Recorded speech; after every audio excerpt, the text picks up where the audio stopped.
Hello and welcome to The Rest is Football with me, Gary Lineker, Micah Richards and Alan Shearer's alongside me. Micah's back home. You travelled back from Dortmund this morning. Tell us about the trip. Oh, it's a long one. But a successful one, Alan. But it was, it would have been a lot longer if we hadn't won, put it that way.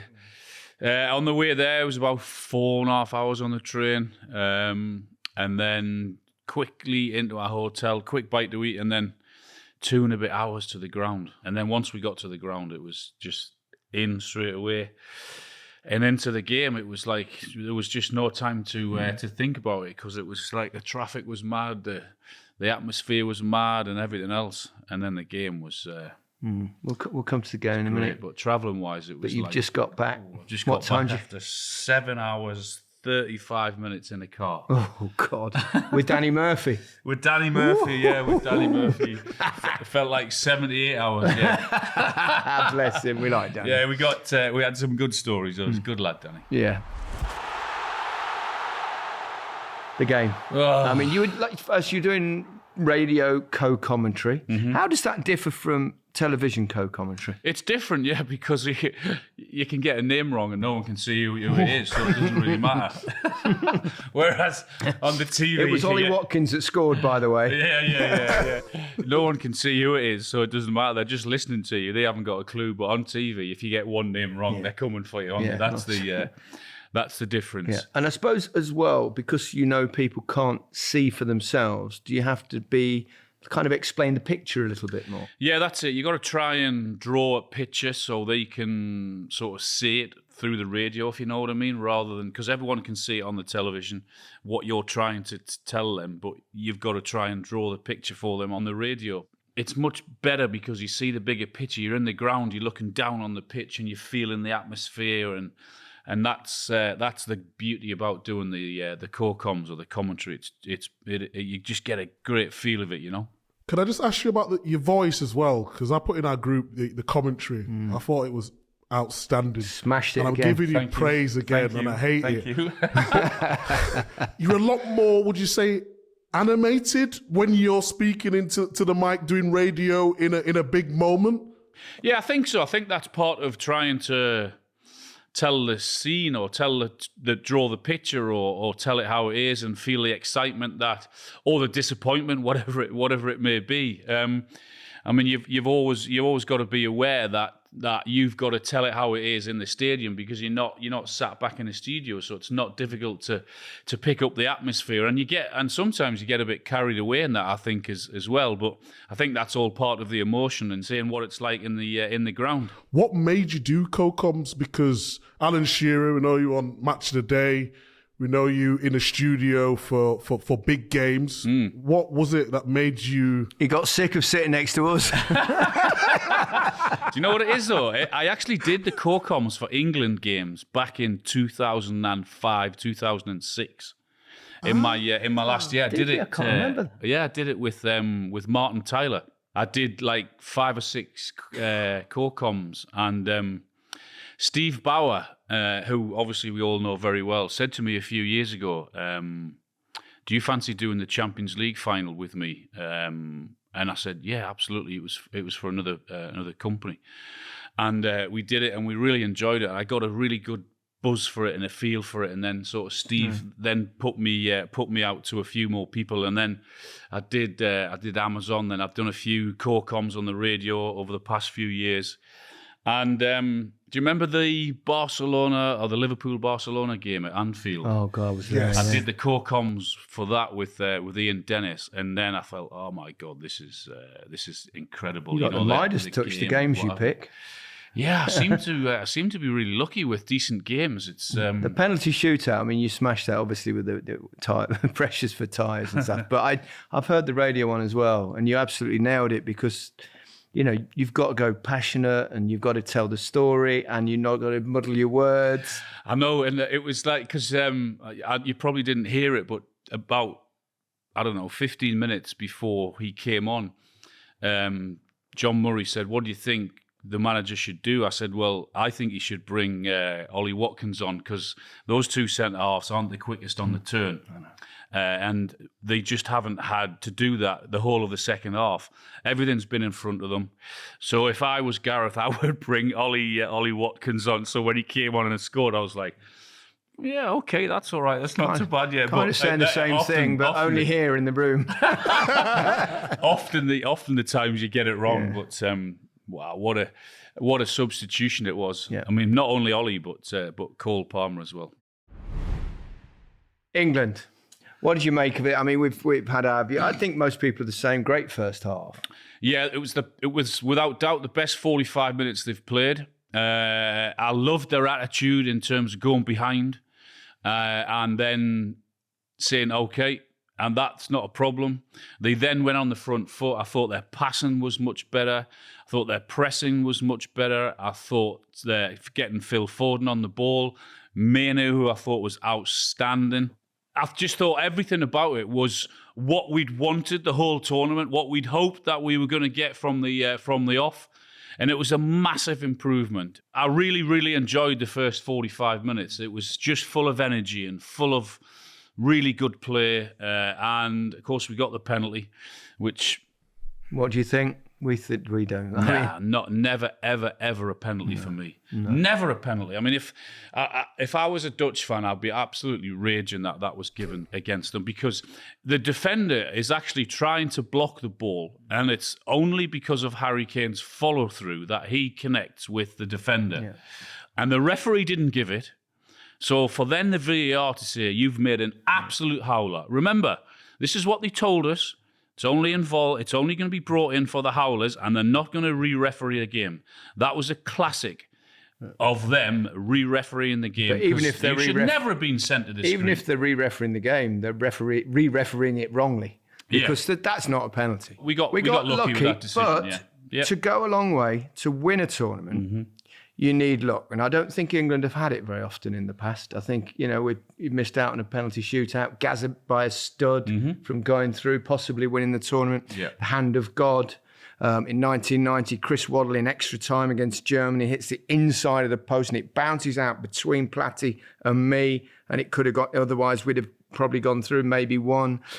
Frank Lampard's over the line. You can go back to the quarterfinals, can't you? In Qatar. With that, Saka was fouled before they broke away and scored the first goal. Tchouameni. Saka was fouled for a penalty that wasn't given in the first half. It was absolutely blatant. So we were due a bit, but you have to say the Dutch have got a point with their complaints, and they really have. Yeah, if you're going to win a tournament, which England now have got a really good opportunity, you're going to have a bit of everything during the tournament. You're going to have a little bit of luck, which they had, because of that decision. You're going to have to probably win a penalty shootout. You're going to have to produce moments of magic at huge times. You're going to have to perform really well. You're going to have to come back from dark moments into good moments. And I think all of those things sort of sum up England pretty well, from the very first game to this semi-final. But yeah, they got a bit of luck. But it's also worth pointing out, before people jump all over me about England's past, was it over the line or not in 1966? We might have got away with that one, but just for those, probably our Scottish listeners might. I thought there were a couple of decisions in the second half that went for us as well, where you give us a couple of free kicks with the Netherlands on the break and looking dangerous, but. Tactically, Al, what do you think going into the match against Spain?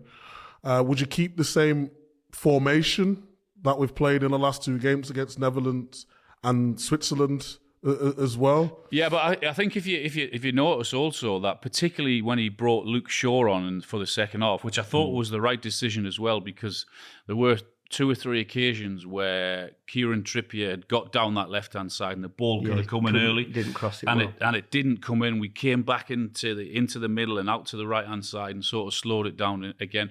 I mean, nothing against him defensively, but in terms of attacking positions, I just felt we got into them and we didn't make the most of it. And that was probably one of the reasons why I brought Luke Shaw on. And I thought that was the right thing to do. But then when you look at it, I mean, it went to a 3 or went to a 4, went to a 5 at times. So they played sort of everything in that second half. But I think in terms of the formation, he'll probably go in with the same. It wouldn't surprise me if he put Luke Shaw in from the start and then kept everything else the same. I suppose what might be more difficult against Spain, and I want to talk more about your night last night, but just briefly, because Spain play the two wingers, whether they trap England's two wing backs deeper than normal, and whether we take the chance on playing high and the chance on leaving them, it'll be a little bit, bluff and double bluff. My feeling is that obviously that is a huge strength of theirs in what they've got in Yamal and Williams either side. Yamal loves to come inside on his left foot. That's what he wants to do. There are not many times where he goes on the outside on the right. So if that's going to happen, and you are going to play 3 at the back, which I think he may do, he's actually going to run it. He should run into traffic. He should run into traffic, which hopefully might work to England's benefit. But yeah, isn't it great? I mean, honestly, the nation at home, I hear, is going. Mike, you're there. Give us a flavour. You must have experienced in what life's like at home. Obviously, we're stuck out here in Germany. I've spoken to lots of people at home. They're saying it's gone bonkers. And some of the scenes I've seen, like, did you see the Killers concert? Yes. And they put on the last 2 minutes, and then they went da da da da da. It was just class. Imagine being in there. Oh man, it would all kicked off. Yeah, so I flew to Manchester, and obviously there's England fans on the plane, and they just couldn't believe it. The fact of the turnaround from the start of the feeling to now, you're saying basically Southgate should be knighted. He's got us to another final. People are not bothered about how England have played anymore. Never are. That's gone right out the window. Then I went to Leeds to visit my dad. And in Leeds is going bonkers as well. They're just saying, it's coming home. Shut up. That's a please. Stop saying it. Stop saying it. Look at the bigger picture, as we've all been saying all along. We have to analyse. I mean, Gareth himself has said that things weren't right at the beginning. Yep, that's all we said. But the expectation is, because of the brilliant job that he's done, the expectation now with him and with the England squad is to get England to semi-finals and to finals, and that's what he's done. But he's now got to somehow get us over the line against the best team in the tournament in Spain. He's on the brink of footballing immortality. Yeah. And he really will be. is. He will be. I mean, they'll be sent to the Palace on Monday. It'll be an open-top bus somewhere, and then they'll be going to the Palace. And if they win it, absolutely, he will be knighted, and he will deserve that. Yeah, absolutely. And it couldn't happen to a nicer, more decent human being, that's for sure. Yeah. Who were the key players for you? You mentioned 1 or 2 already. I thought Mainoo was outstanding. Sum it up. Woo! That's it. He's incredible, isn't he? I mean, we talked about, honestly, obviously, the night before, didn't we? We talk about Yamal the night before and how good he was. I mean, Mainoo's a veteran compared with him, but I mean, he's still a young, very, very young man. It just is his aura about him for someone with little experience, particularly at this level.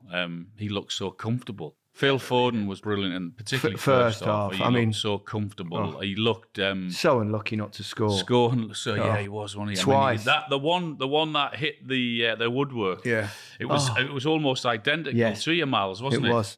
It was. The way he sort of bent it in with the left foot, and then really unlucky it was saved off the line. So I thought he was fantastic as well. But it was all positive. Yeah. It was. I mean, second half was different. It got tougher. The Dutch changed things, didn't they? And England struggled to find quite as much fluidity. Why do you think that was? They bossed the midfield, England, in that first half. But the changes that he made when Depay went off, filled the midfield more. Packed the midfield, changed positions around, and then second half obviously brought Weghorst on, who gave us a couple of problems, because it was then they packed the midfield, packed the back four, really difficult to get through, and with the pace that they had on the wing, particularly with Gakpo and Simons, then that was their threat. But there was no way through. But then the substitutes changed it. I mean, the pass from Palmer, again, when you're putting substitutes on for that reason. You want them to go and impact the game, and both of them did in spectacular style. I mean, I can't tell you how impressed I was with the finish, and everything about it was quality. The run, first of all, the timing of the pass, but then the touch and the turn, and then the finish. It's one of those where you probably know it's going to have to go through the defender's legs, but how many times does it happen? It happens so many times. So there's no fluke about it. It's just only perfection. part of the goal it could have gone in where the keeper was, wasn't it? Yeah, as well? it was, and it had to be struck sweetly. It was a proper strike. Everything about it. I mean, the timing, as we know, was, but it was just centre forward perfection. It was. It was a beautiful moment for him. He's obviously been, and he didn't hide his frustrations at not really being given much of a chance in the tournament, did he? In the interviews afterwards, you know, he said, "I was so frustrated. I was desperate to get on," and I like that honesty because, you know. Yeah, I mean, so he should be. There's been times where we've thought maybe he could have come on, and then even come on a little bit earlier, but. He's been chomping at the bit, and that's the way you show your frustration. But you know what? For him, he will never, ever, ever forget that moment. I mean, it's going to stay with him for the rest of his life. And it'll be second best moment after he does it in the final. Well, let's hope so. And it'll be shown forever as well. You know, he'll always have that moment to look back on and say how special that was. And yeah, he deserved it. I was absolutely delighted for him, and it was really amazing because when we sat with where the radios, the spot was, it was 10 yards or 15 yards from where all the players' family and friends were. So we were still on air whilst the players had been changed and then coming back up to their family. And when Ollie Watkins sort of was starting to walk up the 5 or 6 stairs where his family was, the whole of the crowd, like all the other players' wives and families and everything else, they all started cheering Ollie Watkins, and it was great to see. And I loved watching him in front of the fans because all the players pushed him and let him have his moment. I thought that was a great thing to do, and you could see him dancing in front of the fans and really enjoying it. Beautiful. Can I ask you too about the mindset psychologically when you think you should be playing, you don't quite get the opportunities that you think you deserve, but then you've got to come onto the pitch and have the ice cool mentality to change the game. How the fuck do we know that? We have no idea, Mike. You idiots! What a stupid question. Well, you must have been one game where you've come off the bench and scored. You teed us up to perfection. Remember? I don't think so. Not even one. Not even must be one. I can't. The only game I was on the bench, I didn't get on. I had a couple, Micah, yeah. Maybe in my early days, but I don't think so because in my early days there's only one sub. So I genuinely not taking a piss at all. But I mean, when he came on, I was thinking, this is your opportunity, and you know as well as I do, and I've been calling for it because it gives England different options because he runs behind, and you've said the same thing, Alan. You know, Kane offers a certain something, Ollie Watkins offers an alternative, but when he got up and went on the pitch, I'm thinking, this is your chance, take it and make the runs, and he did. And he made one earlier, a big spin, and he was completely ignored by whoever had the ball at the time. I can't remember who it was. And then he went, and Palmer didn't ignore him. And that's a little different. So when you do get on, I would imagine, genuinely, I would imagine it's that, right, I've got to make an impact. Yeah, but you know, even his runs in behind, but even him, the way he was closing the defenders down, because for the whole of the second half, there really wasn't any pressure on when they were getting the ball. They could roll it at their pace. They could roll it backwards and forwards to each other and then into. But when he came on, that stopped because he then all of a sudden had great energy. And again, a big nod to Gareth because he had the balls to take his captain off and his record goal scorer. Whereas look at what happened to Ronaldo. Ronaldo stays on the pitch. He doesn't take him off maybe scared to take him off or for the whatever reaction. Gareth made the decision, took his captain off, took his record goal scorer off, and thought, yeah, I'd put someone who's going to give us that energy, and that's exactly what he did. And the decision was absolutely the right one, because England are now in the final. And now the decision, of course, that Ollie Watkins has forced happily onto his manager is what does he do in the final? Does he start with Watkins, who gives you those different options, or does he probably, I suspect, start with Kane, but having that on the bench that can make a difference after an hour or so? There's no doubt in my mind he starts with his captain. Yeah. I mean, weirdly enough, he's top scorer, joint top Yeah, scorer of the tournament. Yeah, exactly. He starts with his captain. There's no doubt about it. And then, if need be, he changes it again. But he's not leaving the cap. No chance. I didn't think he would. And I think that's the right decision. Also, there's no way I would leave Harry Kane out of the team. Micah? Yeah, I think the point that you raised right at the start of the tournament about Watkins stretching defences was bang on, absolutely perfect. But just from a tactical point of view, from the bench, in the second half, the game always opens up, doesn't it? It always opens up. And I just think with a game open up in the second half, it's more beneficial to have Watkins coming off the bench. And it might need to be earlier. It might need to be at 45 minutes or 60 minutes, not maybe 70 or whatever it was the other night. But yes, I would stick with Kane just because if he gets an opportunity, it's more or less a goal. And I'd bring Watkins on as soon as the game needs a little bit of spark, or even if England are 1-0 up and you still want to stretch them and press high and all that. So I would start with Kane and introduce Watkins at a later date. I think what Ollie Watkins has done, he would have won the trust of Gareth Southgate. And that's significant, isn't it? He knows that if he goes on, he knows what he's going to get, and he knows he's not scared of it, and that's really important. And there's also, it's a completely different role, isn't it? When players are absolutely knackered in the 80th minute, and you've got someone who has the energy and the pace that he has, and the craft to come on and do that. It's the first final England's men's team have ever played in a major tournament outside of our own shores. I know, it's going to be awesome. It's been a long way, isn't it? It's been a long way. Well, you know what? We haven't. We didn't have one in my lifetime up until 3 years ago. Yeah. I had one, but I can't remember it. I was only 5. Right. So we've now had 2 we're going to have 2 in 3 years. And let's hope it's a different outcome. But they are up against the best team of the tournament. And Gareth said that after the game, didn't he? In terms of they have to enjoy their performance, and rightly so. And I hope they had a great night with their friends and family or whatever. But then, it's back to the training pitch for a couple of days and working on what you have to do. And I mean, the dramatic moments, the absolute exhilaration and joy that they've given us over the last 3 games. That Bellingham moment, which obviously salvaged everything. Without that, it would have been the complete opposite. And then the penalty shootout, and Saka scoring, and then Trent scoring with the last penalty. 5 perfect penalties from all the lads, having suffered the thing 3 years ago in the defeat in the final against Italy. And then, this moment, the Ollie Watkins moment in this game. It's been extraordinary.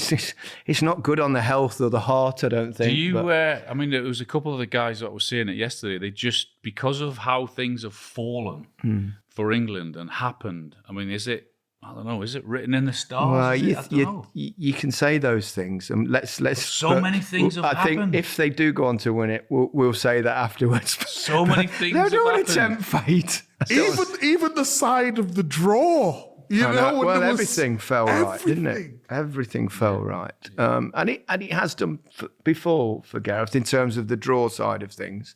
But yeah, boy, they're doing us proud, and they're giving us so much entertainment, and we're still in it. And there's a few days to go. And I tell you what, tournaments, they're long, and they're long for the players, and they're long for us.